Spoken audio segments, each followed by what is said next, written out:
अमित दादांना अत्यंत वाईट काळात ज्यावेळी भले भले लोक वेगळ्या ठिकाणी सोडून गेले होते त्यावेळी विधानसभेच्या रणांगणामध्ये विरोधकांचे जे जे हल्ले झाले सडेतोड उत्तर देत परतून लावताना आपण सर्वांनी सगळ्या महाराष्ट्राने पाहिलेला आहे। हा एक उमदा तरुण आहे जो सडेतोड आहे। माझं त्यांच्याशी फारसं बोलणं झालेलं नाही, परंतु थोडाच वेळ मी गडाख साहेबांच्या रूम मध्ये त्यांच्या बरोबर होतो। मला माणसाची पारख आहे, फार वेळ अंदाज यायला लागत नाही। आयुष्याचे अनेक वर्ष चळवळीत गेलेला आहे। मी एकच सांगतो की हा माणूस उद्याच्या राजकारणामध्ये लंबे रेस का घोडा आहे याच्याबद्दल माझ्या मनामध्ये शंका नाही।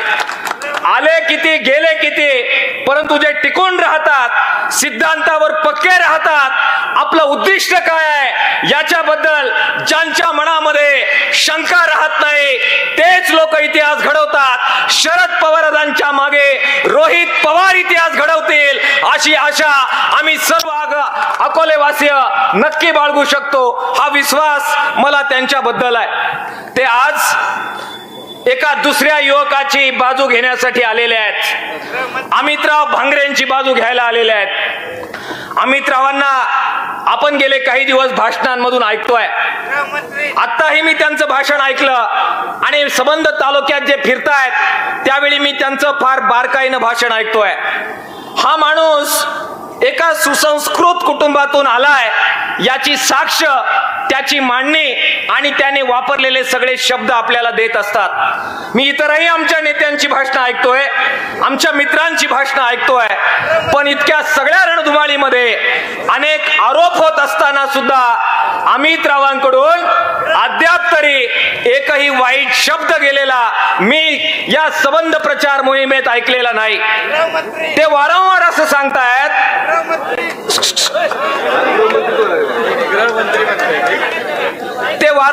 सांगतायत की मी कितीही तुम्ही मोठे केलं, कोणत्याही पदावर गेलो तर ते आश्वस्त करतायत रोहित दादा हा फार महत्वाचा शब्द आहे, आम्ही वेदना भोगतोय त्याच्या, आणि म्हणून अमितराव जे सांगतायत की उतणार नाही, मातणार नाही, मागचा जसा वागला तसा अजिबात वागणार नाही, हे वारंवार ते सांगतायत। आता मागचा कसा वागला यावर मी बोलू लागलो की भाषण बहुत लांब होईल, आणि म्हणून त्याबद्दल फारसं बोलण्याची आवश्यकता मला असं वाटत नाही।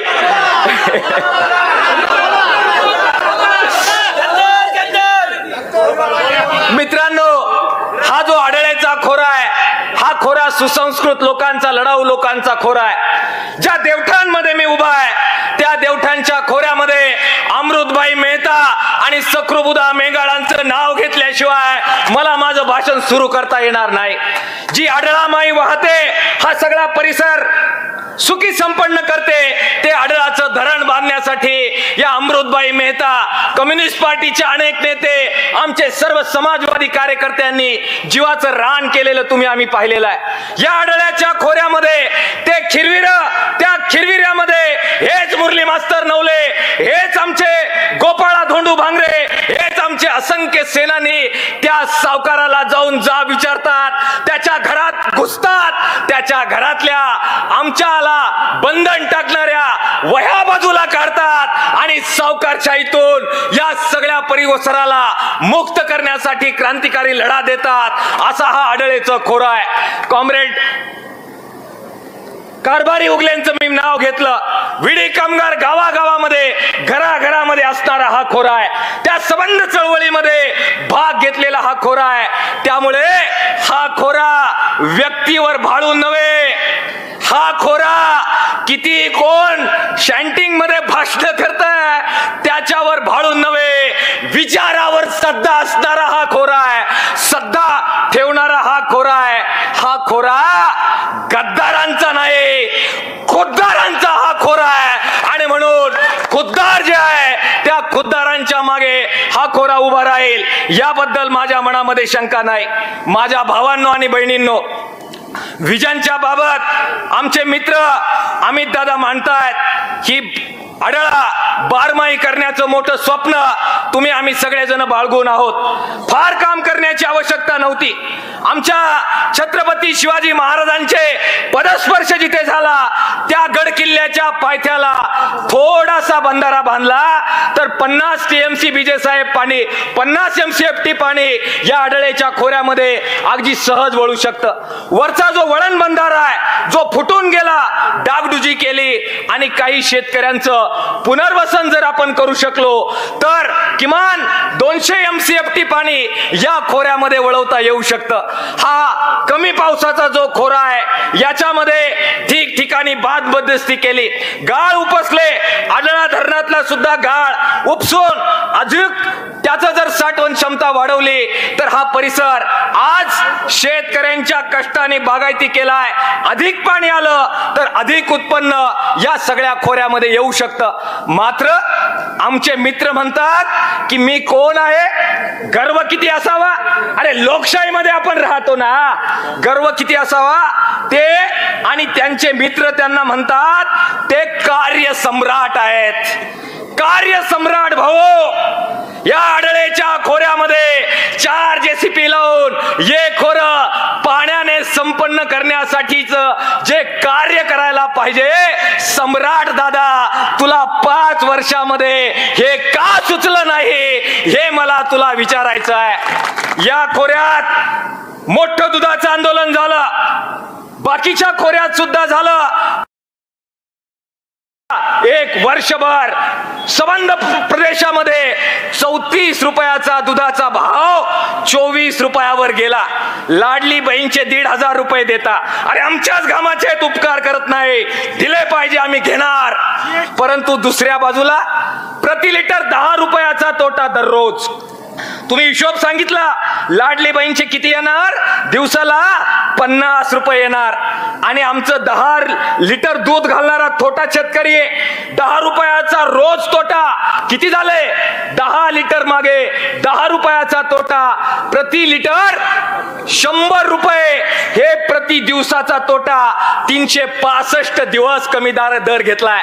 कार्यसम्राट, अहो दुधाच्या या प्रश्नावर या रणांगणामध्ये आम्ही लढत होतो. तुम्ही मंडपात येऊन बसायचे, तुम्ही फोटो पण काढून न्यायचे. मी जातो वर बोलतो म्हणायचे, तुम्ही कुणाला जाऊन बोलले ते जरा आमच्या दूध उत्पादकांना सांगितलं तर आमच्यावर मोठी कृपा होईल. हिरड्याचं आंदोलन आम्ही केलं.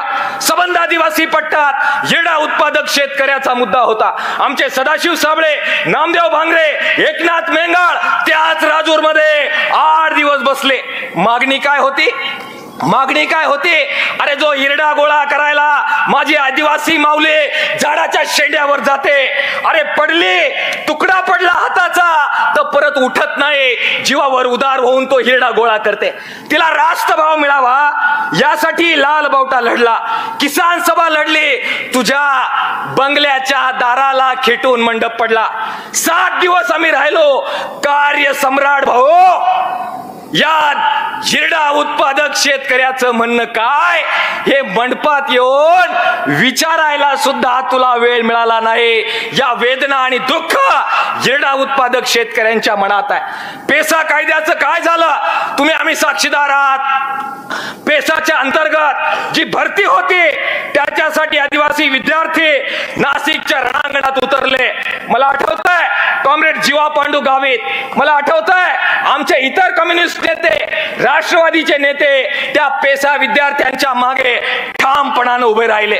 हे महोदय आदिवासी कोट्यातून निवडून आलेले महोदय यांनी ऐनवेळी मंत्रालयामध्ये जी बैठक झाली त्यात भाग घेतला, त्यातून बाहेर आले. झिरवळ साहेब बोलले नाही बाहेर येऊन, आणखीन कोणती मंत्री बोलले नाहीत.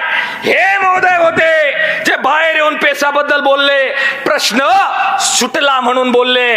पण ज्यावेळी प्रत्यक्ष अंमलबजावणीची वेळ आली, स्वप्नील धांडे मंचावर आहे, अनेक पेसा आंदोलक मंचावर आहे, सीताबाई आमच्या सकृबुधा मेंगाळ यांच्या कन्या मंचावर आहे.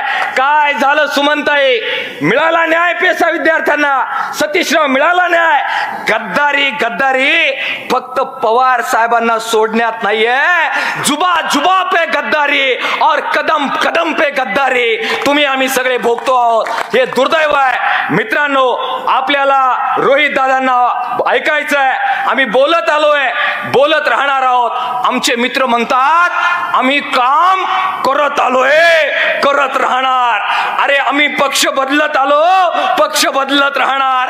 आम्ही गद्दारी करत आलो, गद्दारी करत राहणार. आम्ही दम देत आलो, दम देत राहणार. आम्ही गोरगरिबांना लाथा घालत आलो, लाथा घालत राहणार. आमचा अनुभव हा आहे. बोलत राहू, पर्याय निवडायचा आहे. आमचा हरियाणा पॅटर्न राबवण्याचे प्रयत्न राज्यात सुरू आहे. 66 मतदारसंघामध्ये जिथे पराजय डोळ्यासमोर दिसतोय, RSS बीजेपीला अत्यंत कुटील लोक आहेत, षड्यंत्रकारी लोक आहेत, तिथे बरोबर 66 मतदारसंघात रोहित दादा वेगवेगळ्या पद्धतीनं क्लुप्त्या केलेल्या आहेत. डमी उमेदवार उभे केलेले आहेत. साधर्म्य नावाचं काय आहे का पाहिलंय? चिन्हाचं साधर्म्य आहे का पाहिलंय? मतदानामध्ये फूट कशी होईल असा अपक्षपणाला हाताला लागतोय का पाहिलंय? परंतु भाऊ, तो हरियाणा होता, तो हरियाणा पॅटर्न हरियाणा चालला. हा छत्रपतींचा महाराष्ट्र आहे. या ठिकाणी ही राघोजी भांगरेंची भूमी आहे, ही राया ठाकरेंची भूमी आहे, ही कोंड्या नवलेची भूमी आहे. इथे हरियाणा पॅटर्न लोक बरोबर ओळखतात आणि या ठिकाणी रास्त निर्णय करतात. तुतारीचं चिन्ह आहे, मतदान करायचं आहे. ही कम्युनिस्टांची, समाजवाद्यांची, काँग्रेसवाल्यांची, रिपब्लिकन पार्टीवाल्यांची, राष्ट्रवादीवाल्यांची ही जी एकजूट आहे, या बाजूने उभं राहूया, इतिहास घडूया, दादागिरी गाडो, गद्दारी गाडो, तुतारीला निवडून देऊ. आपण सगळ्यांनी हे करावं ही विनंती करतो. थांबतो. इन्क्लाब जिंदाबाद, लाल सलाम.